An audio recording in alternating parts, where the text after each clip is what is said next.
Hello everybody, my name is Jane Calm and I am a somatic therapeutic counselor. For anyone who doesn't know what somatic counseling is, I'll give you a brief interpretation. Somatic therapy is the process of paying attention to the sensations of our feelings directly in our bodies. So instead of just talking about how we feel or interpreting or analyzing our feelings, in somatic therapy, we do a bit of that, but we also slow our attention down and notice the sensations of our feelings in the body as they are happening, with the goal of developing a direct relationship with them, developing the capacity to talk directly with our feelings, understanding what they're saying to us, understanding where they came from in the moment, and also what happened in our childhoods that created these specific coping strategies, so that now as adults we can learn how to listen and provide for our feelings directly instead of simply trying to fix them. And this direct relationship with my feelings through somatic therapy was a game changer for me. I credit it with what finally cured my 15-year eating disorder. And by cured, I don't mean that I got rid of the painful feelings associated with binging and dieting. They're still there. But I'm now able to connect with these feelings and provide for them in ways that I wasn't before.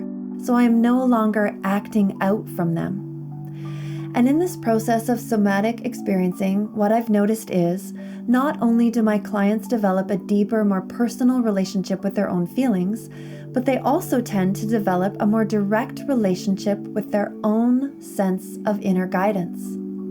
Some clients refer to inner guidance as the universe, some call it God, others refer to specific archetypes or personalities that show up to care for them in their somatic experience, like angels or ancestors.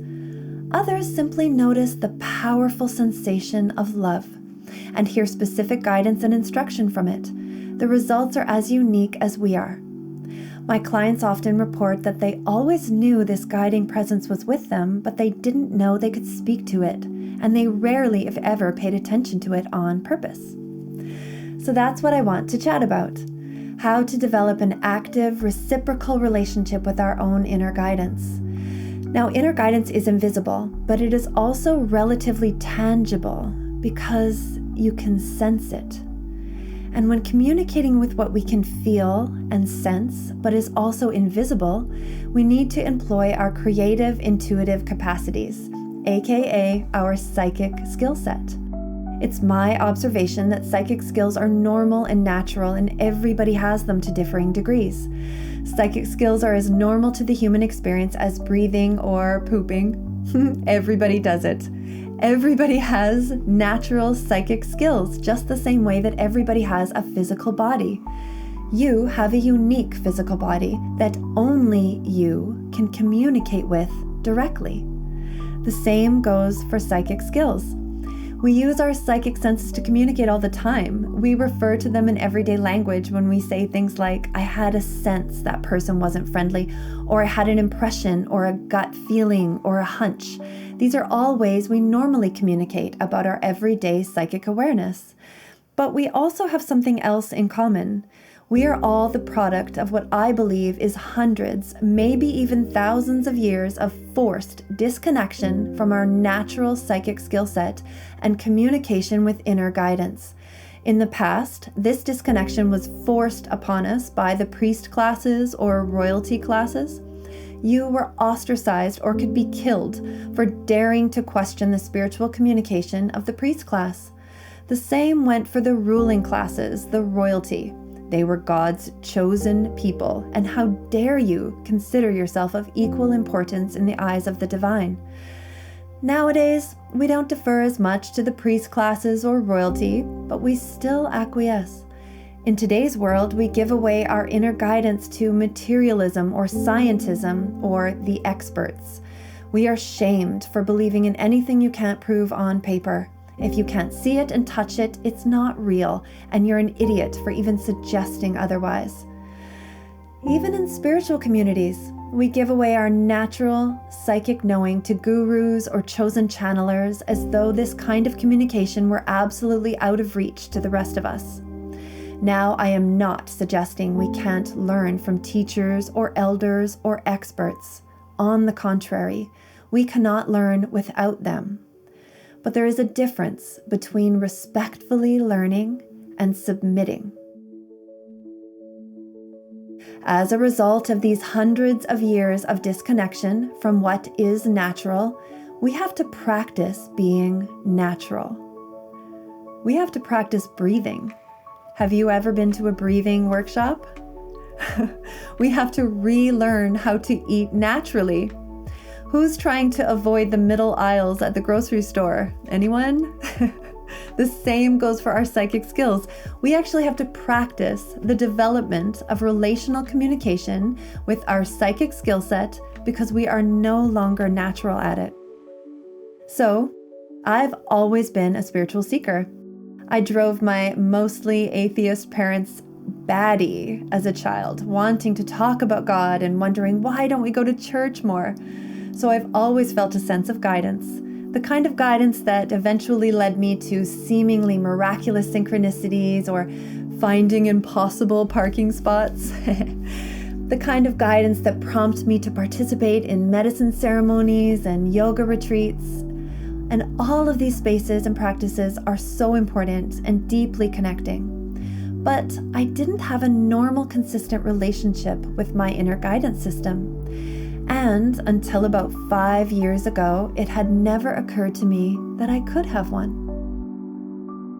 And so, about 5 years ago, this is what happened. I was communicating with a friend who is, yes, a psychic. Her name is Bobby Roundtree, and she is incredible. She grew up in a family system where her psychic skills were acknowledged and supported because she comes from a relatively unbroken line of psychics. So her natural senses weren't suppressed the way they are for most people. So she was giving me a reading when all of a sudden I felt extremely irritated and I stopped the reading and I said to her, "Who are you talking to?"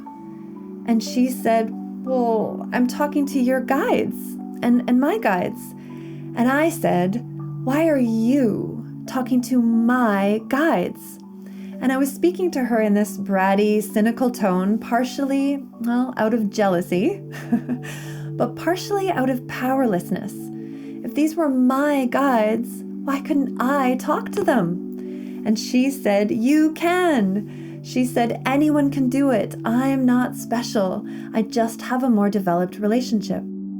She then gave me the advice to look back into my childhood because I might notice my guides have always been there, maybe through a dream or just the presence in a memory. And right when she said this, 2 significant moments from my childhood popped into my mind, and it was shocking because I hadn't considered these moments in this way before.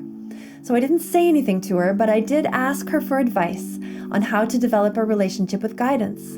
And she said, well, start by sitting down respectfully and asking to have a conversation with them. And so I did. Many, many, many, many times since then. And through this practice of communicating with my own personal guidance system, I realized something that I honestly wish I'd realized a lot sooner. That developing a relationship with guidance has the same rules as developing a relationship with another person. If you don't put the time in, your relationship is not going to develop. If you want to get to know somebody in your community, you see them around and you're so inspired by them, their energy, what they're up to, they basically guide you in a way. But you never take the time to sit down with them and ask them questions and really listen to their answers.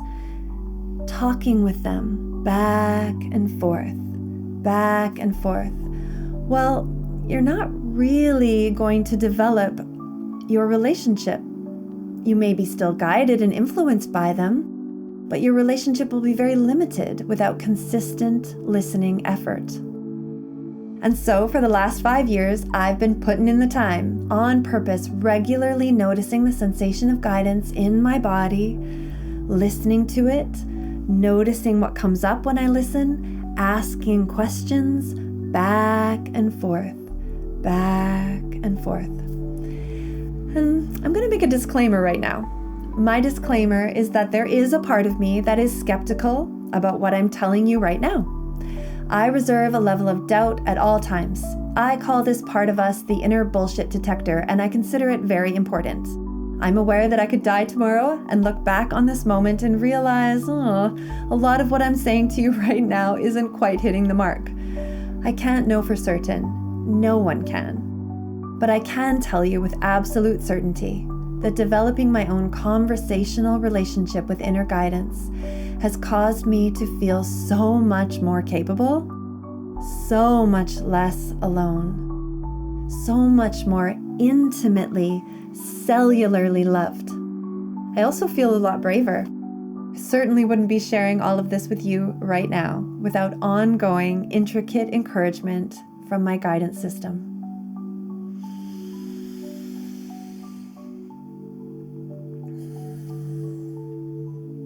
And so now for the end of my talk, I'm going to give you a little example of how I connect with my guidance system. I'm going to share a short prayer that I wrote to get me in the mood, so to speak. This prayer creates a protective, loving space where I can relax and communicate in safety and trust. I also say this prayer at the beginning of my workday to create an atmosphere of connection for my clients.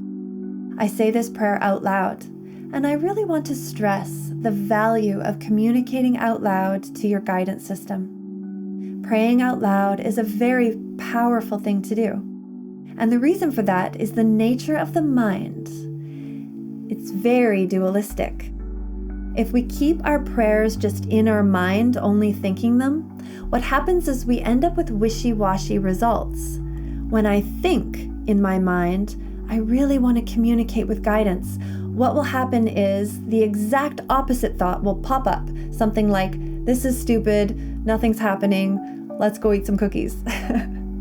But speaking out loud, on the other hand, cuts through the dualism because it uses willpower and commitment to speak. And that creates conviction and capacity, and it allows our nervous systems to relax and trust the experience. I also have actions that go with this prayer, because to embody my intentions, well, I find that even more connecting. You can simply watch and listen and let the words land for you however they do. Then after the prayer, I'm going to lead you into a very brief 30-second meditation to connect somatically with your own inner guidance. I'm going to ask you to repeat 3 small sentences out loud and notice the result of saying them in your own body. You can just sit and listen if you like, but that's what I'm up to. And with that, I'll share my prayer.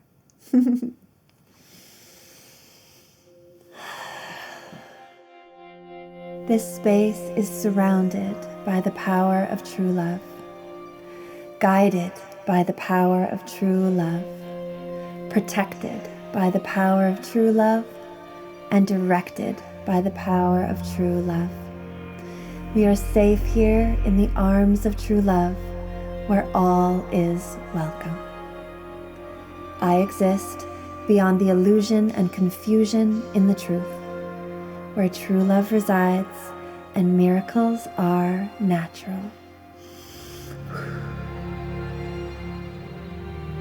I am here for you in complete service, and at the same time, absolute autonomy. I commit to seeing you as innocent, safe, sovereign, and free, so we may return to the truth of love and peace.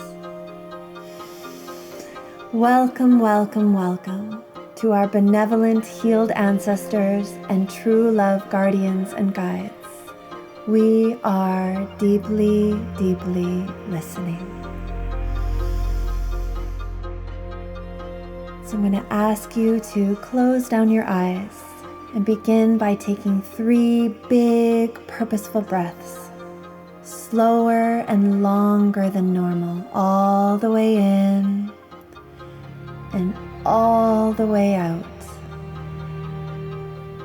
And as you're breathing slow and full, turn your inner attention to look down into your animal body, into your inner world, looking all the way down to your hips and sit bones. Noticing how you're sitting down present in your own body when you notice your sit bones. Just noticing. Now I'm going to ask you to repeat after me. I am here now. I am guided. I am deeply listening.